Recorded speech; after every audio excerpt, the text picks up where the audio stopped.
Welcome to Double Trouble, Macdonald-Laurier Institute's new podcast series where we explore the implications of the emerging axis of authoritarianism between Russia and China for Canada, for our allies, friends, and the world. Double Trouble is generously supported by Konrad-Adenauer Foundation's Canada office. I'm your host, Dr. Balkan Devlen, Director of the Transatlantic Program at the Macdonald-Laurier Institute. And today I am delighted to be joined by Elisabeth Braw. Elisabeth Braw is a Senior Fellow at the Atlantic Council's Transatlantic Security Initiative in the Scowcroft Center for Strategy and Security, where she focuses on defense against gray zone and hybrid threats, as well as the intersection between geopolitics and the globalized economy.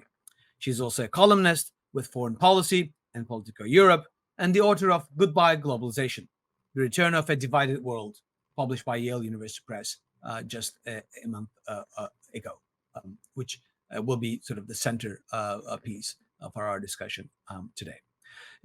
She was previously a Senior Fellow at the American Enterprise Institute and a Senior Research Fellow at the Royal United Services Institute, RUSI. She's the author of God's Spies and the Defender's Dilemma, Identifying and Deterring Gray Zone Aggression, which is a great book, by the way. I recommend everyone who is interested in hybrid threats and gray zone aggression to read that one.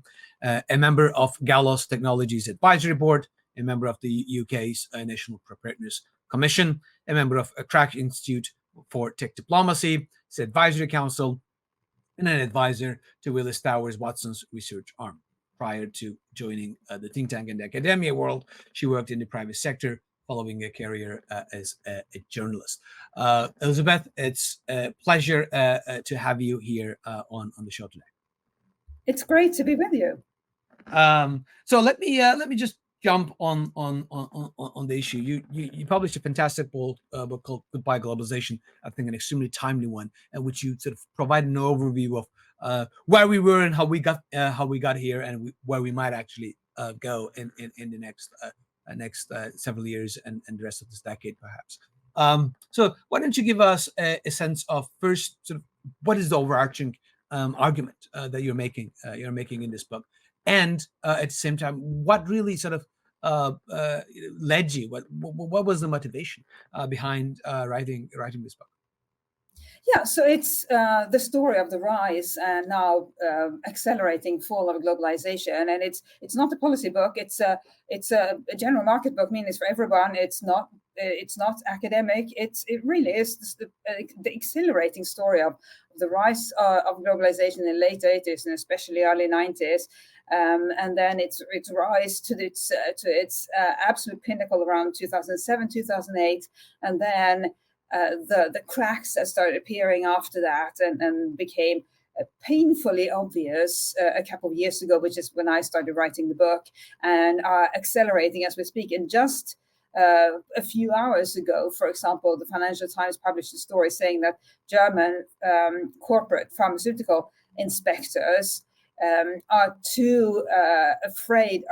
so afraid of arrest in China that they refuse to go there to inspect their industry's pharmaceutical facilities. That is extraordinary, and it's just, in fact, it's not extraordinary. It's just another sign of the poor state that globalization is in. The fact that German executives are so worried about the rest that they don't want to go to China anymore.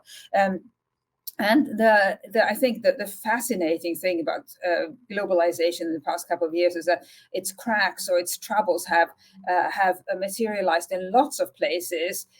Obviously, Russia's invasion of Ukraine led to the exclusion of Russia from the globalized economy for all intents and purposes. But we are also seeing growing dissatisfaction or unhappiness with globalization in among so-called ordinary people in the West, and we are seeing China becoming, as mentioned, extremely risky for Western businesses, Western companies to do business in. Well, what comes instead? All of that is happening as we speak, and all of this is playing out essentially not as an abstract policy discussion, but in the real world, which makes it so fascinating and so compelling. And the rise and fall, or beginning full of globalization really is a story of people, the people who built globalization, the people who are impacted by globalization, the people who are trying to figure out what to do now that globalization is struggling so mightily, and what it will mean for all of us. And that's why the book is built around the lives and careers of essentially a cast of protagonists, and they include very senior business leaders. For example, Michael Tresco, who was most recently chairman of Unilever and has been one of the people who built this system. So people like him, an MP from a former manufacturing hub in the UK, ordinary people on Gotland, where Nord Stream, which served as a hub for Nord Stream, ordinary people in Lubmin in Germany, which is where Nord Stream comes ashore. And I think that's the way to see globalization. It was a project involving all kinds of people, whether as the people who built globalization or the people who experienced it. And that's what I'm trying to tell in this book.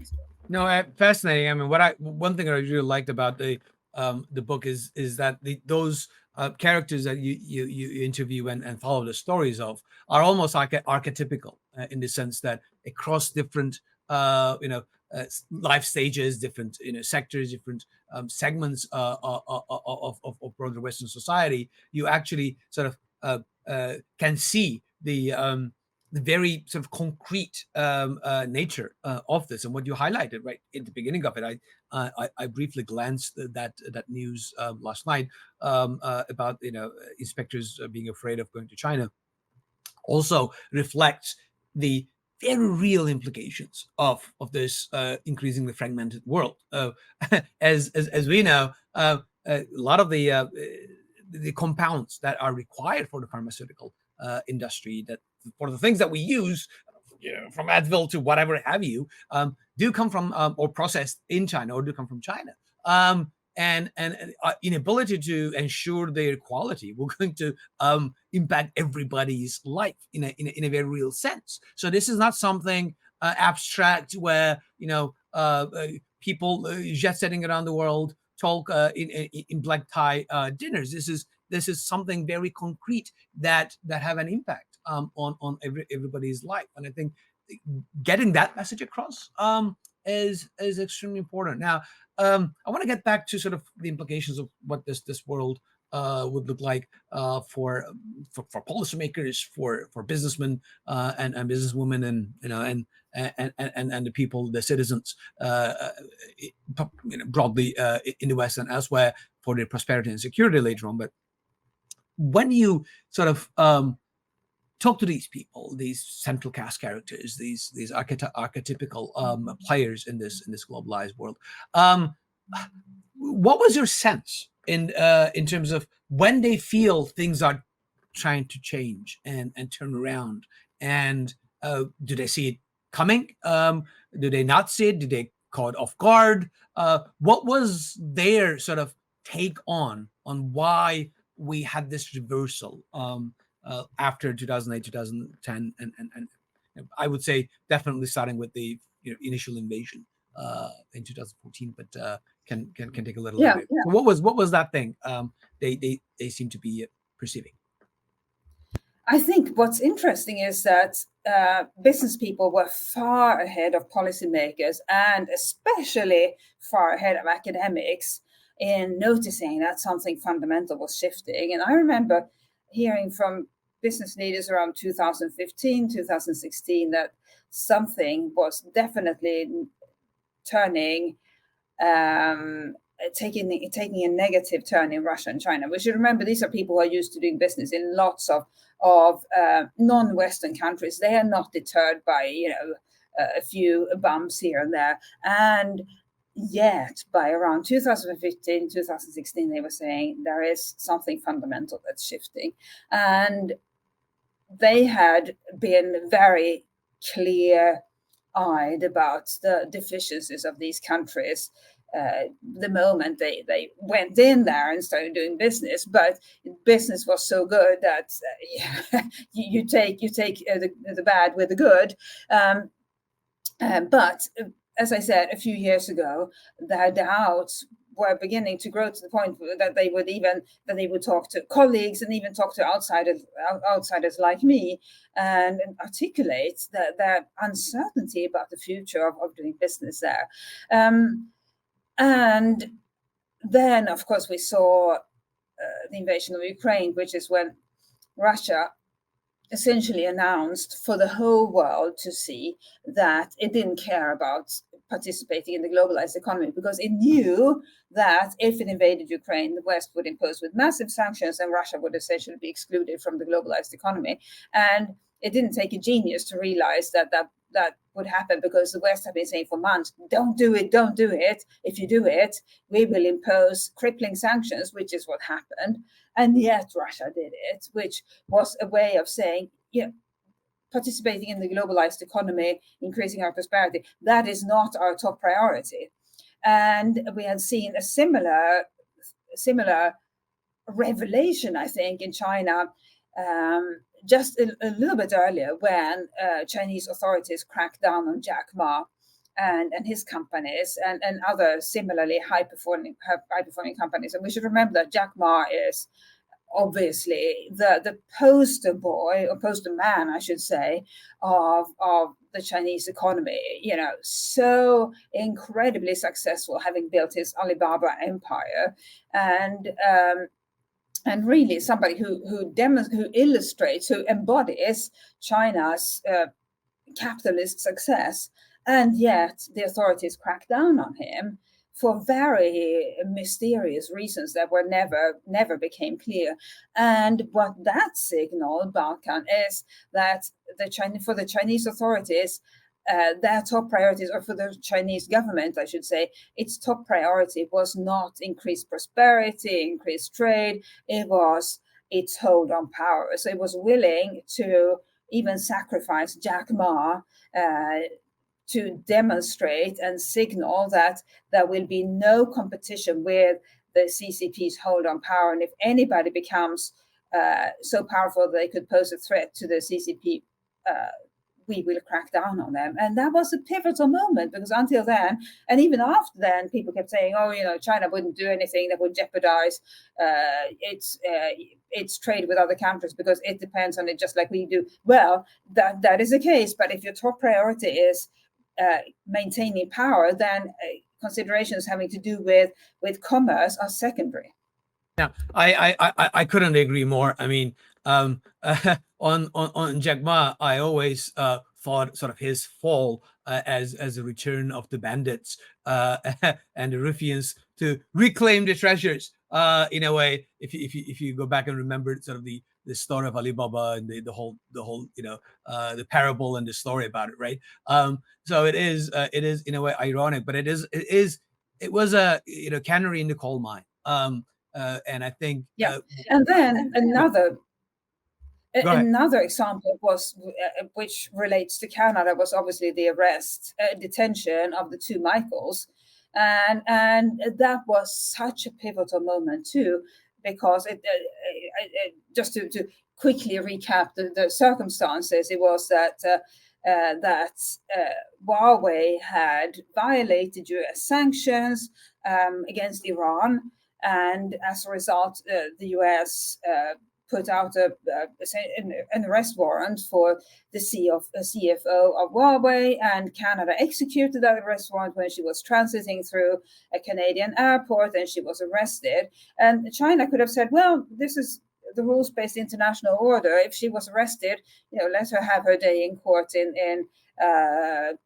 Canada and subsequently the United States, and this is how the legal system operates, and we are a law-abiding country. Instead, we saw the two Michaels being arrested in China, two essentially random guys who happened to be in China just when China wanted to have something with which to pressure the US, Canada, and the US Canada to release the CFO, the Huawei CFO.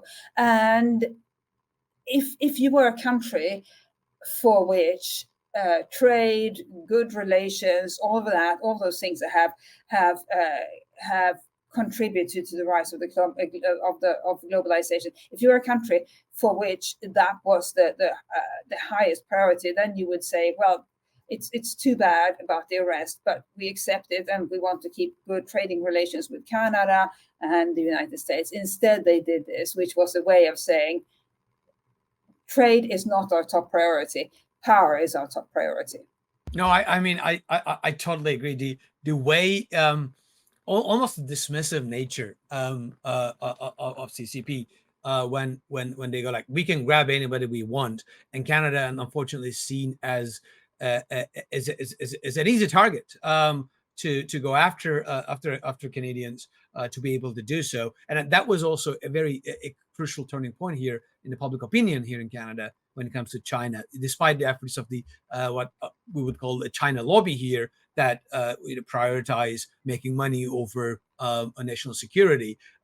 The public opinion very quickly soared on China and Chinese relations once people recognize and realize the real face of this regime. And I think it's important to sort of highlight, right, that to me, at least when I look at it, what we fail to do broadly here in the West is we projected our own preferences in terms of what governments need to want to others that does not necessarily share the same sort of preference orderings of the goods they want. We prefer the prosperity and security of our own people, the well-being, the wealth, the living standards of it, and we assume that's the policies, even if they couldn't reach there or try to reach there, and that's not necessarily always the case. The primacy of politics and the political survival among authoritarian regimes, and I think that is both for Russia and for China,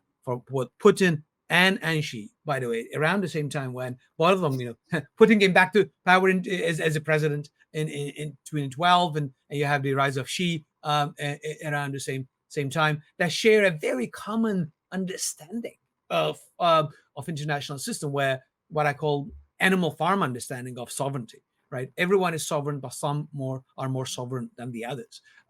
And the very central nature of the political survival and the primacy of politics is what we seem to miss at the time. Yeah, and then since you mentioned the public opinion was shifting around this time and shifting dramatically as a result of COVID, and we saw Western ordinary citizens in the West all of a sudden having a strong opinion about whether China could be trusted. And I don't think most ordinary people have concerned themselves with whether China can be trusted. It's just, why should you have an opinion about that? But the moment COVID struck and the moment Chinese authorities were untransparent and obfuscated about the fact they were spreading, and thus caused it to spread even more, including to our countries, and killing an untold number of people in our countries. That's when ordinary people in the West decided this is not a country that can be trusted. And it doesn't matter where COVID originated, whether it was a lab or the wet market. What matters is that the Chinese authorities tried to obfuscate because they were embarrassed about it, and as a result caused it to spread. And by the way, it spread so quickly because globalization has built these incredible links. So you had the first hotspot in Italy because there were lots of people going back and forth between Wuhan and northern Italy for business, and that's how it spread. And it spread and caused devastation around the world. And I think understandably, people concluded that this is not a country whose government we can trust. No, absolutely, and I think those things coming back to back. If you think about it, the sort of the naked power politics both countries engage. For Russia, of course, a lot earlier in 2008 with Georgia, later on 2014 with Crimea and Donbass, but also, as you pointed out, including Xi's control and basically what I would call increasing Putinization of Xi Jinping through the control of the China's oligarchs, for the lack of a better word, just like Putin did go after the oligarchs in Russia, as well as concentration of power in the hands of one man, that we saw with the third term. Afterwards, she remaining in power again. I think this being made much more public, and I think sort of was a rude awakening to a lot of people. When you talk to people that have been on the front lines in terms of both benefiting from globalization, like the business people, but also see the tides turning. When you talk to people, what's your sort of impression that emerged? Yes, political survival is key, and I completely agree with that. But what do they think was sort of the moments or the key sort of reasons, motivations for this turn? Why these powers that had at least pretended for a while that they are interested in good relations, in commerce, all that stuff. Why they suddenly decide to take the mask off? Again, I think it's interesting that business leaders often have a better understanding of what is happening in foreign countries than do our governments, and especially academics, because they are there.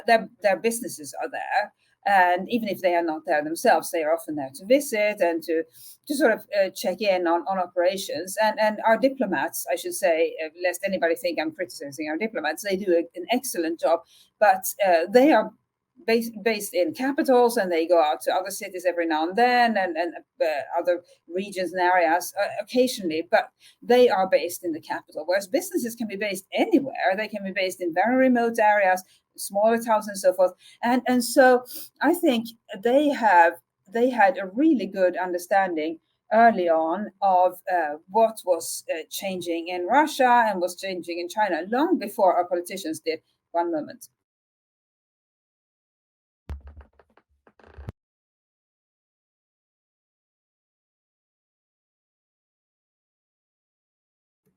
Long before our politicians and analysts did, and they concluded that the sort of changes that were taking place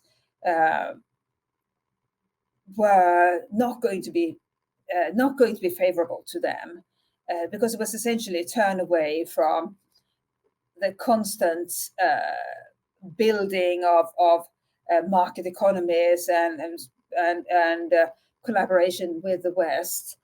And it was a frightening discovery for them, because their companies had spent decades building up operations on the basis, on the understanding that China and Russia would continue to have market economies, and indeed would make their market economies more like proper market economies, and not the sort of managed or slightly dodgy kind that they've been having until then. And so that's the basis on which Western companies had built their operations in those countries. And then to see those operations, or to see these countries essentially say, well, we're done with this phase of our interaction with the West. Imagine if you're a business leader and you have massive investments in that country, considerable operations, and you realize that it's not going to work in the longer term. What do you do? Yeah, no, absolutely. And again, I think that's where we start seeing tensions in our countries as well, because for a long while, the national security and the prosperity of individual sectors and markets and businesses seem to overlap. But in the past few years, what we see is what I would say a divergence between sectoral interests that have significant investments and would like to sort of maintain that access to China on the one hand, and our national interests and national security interests, particularly for the broader public here in the West, start to diverge. And I think that's where you end up having these tensions. And both Russia and China heavily invested in what I would call elite capture in one way, and that's why you see also a pushback against taking a stronger stance. Yes, and then And then on top of that, so we had not just the turn away from ever closer collaboration and so forth, and the more geopolitical turn of that Russia and China took, and indeed that West took. The intensifying geopolitical standoff is essentially fueled by both sides.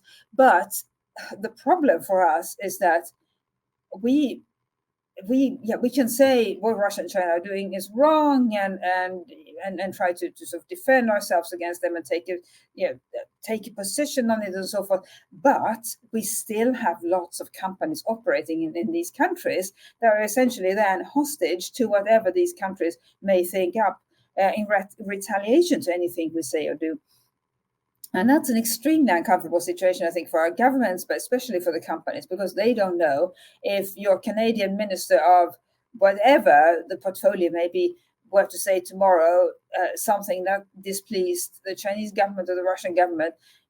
You may have the Russian authorities or the Chinese authorities punish a Canadian company in their country on spurious grounds, and you don't know what company it's going to be. So it's totally random, which makes it very hard for companies to prepare and protect themselves. And they can't all leave Russia and China on the basis that, we may be targeted next. There are lots of companies that can be targeted next, and any sort of withdrawal on commercial grounds will take a long time.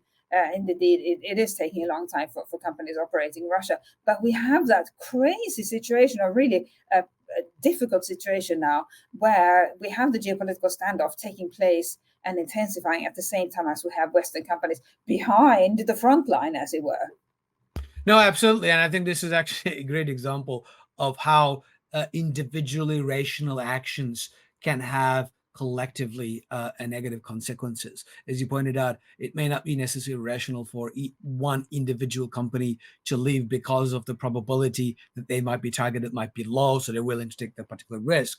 But when they collectively all do this, that increases the vulnerability of our economies and our national security and prosperity because it opens it up for blackmail and subversion and leverage, and therefore individually rational actions by business, individual businesses end up having a net negative for themselves as well as for our global national prosperity. And I think that is the difficulty of how to design a mechanism in which individual irrational action is also beneficial in the long term for everyone else. So that's the $64,000 question. If we could solve that, we would all be quite rich.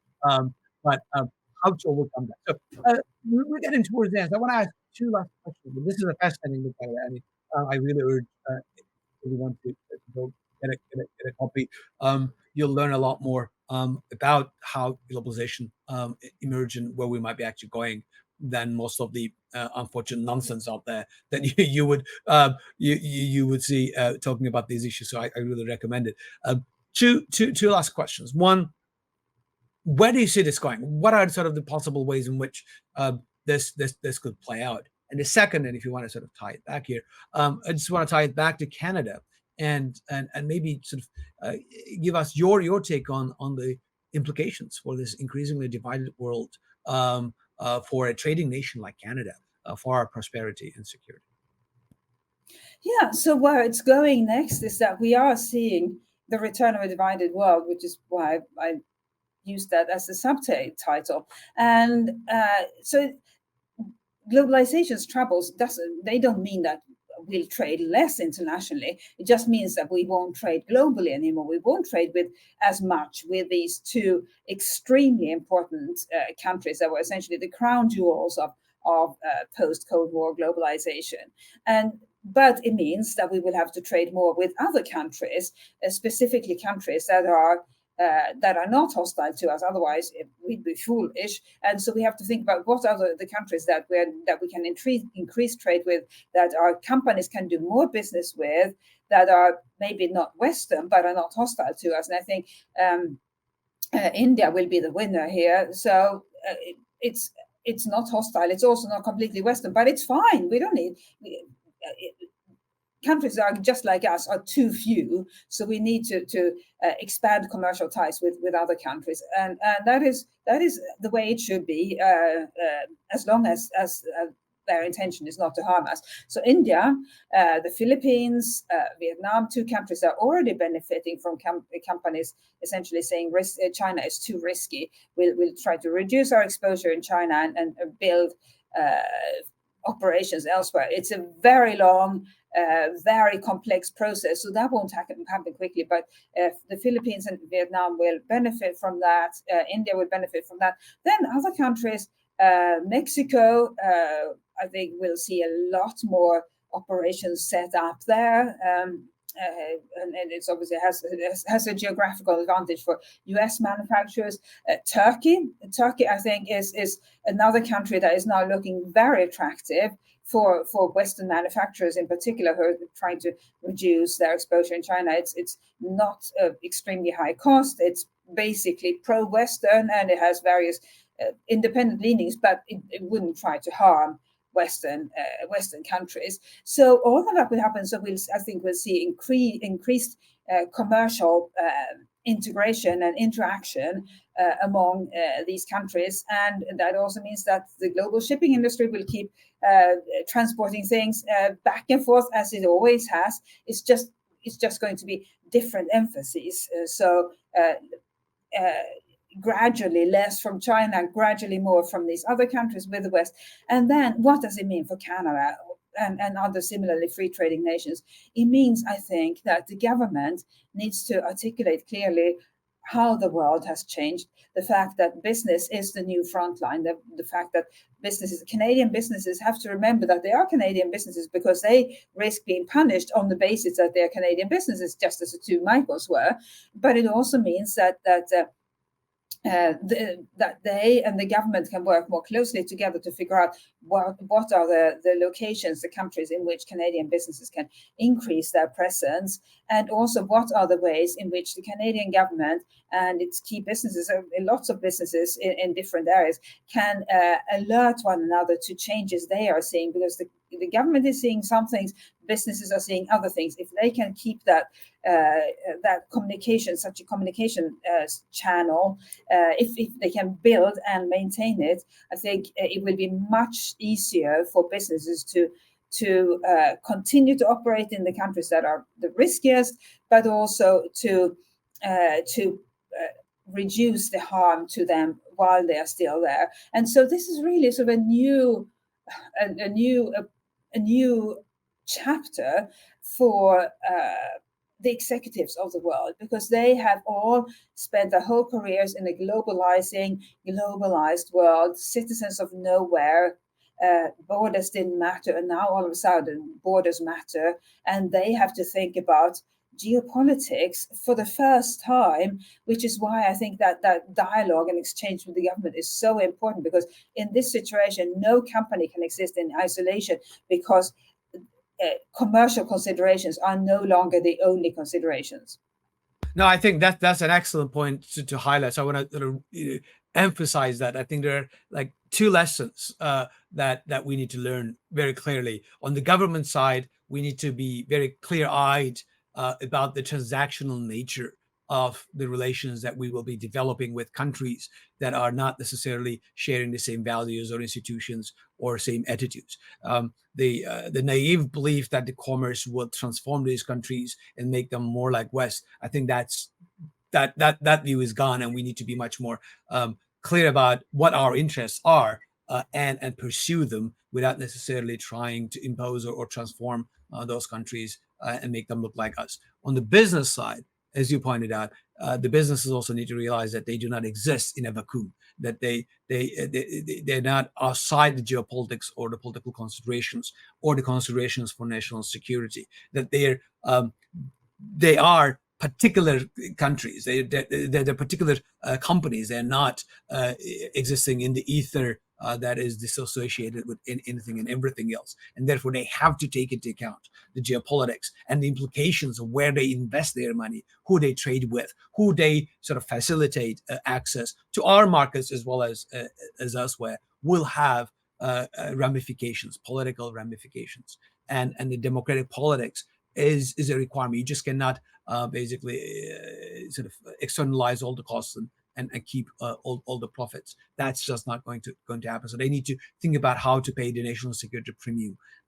Efficiency by itself is no longer the only guiding motivation, or cannot be, when we engage in international trade or investment and similar business practices. So again, this is an excellent book. I recommend everyone. Goodbye Globalization.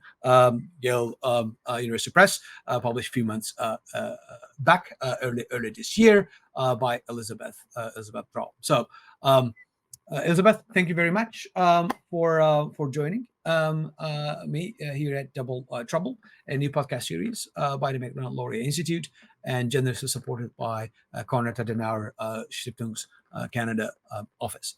We all hope to see you in the next episodes, where we continue to explore what the rise of this axis between Russia and China means for our security and prosperity. Thanks for joining us. And thank you very much once again, Elisabeth, for coming on today. Thank you.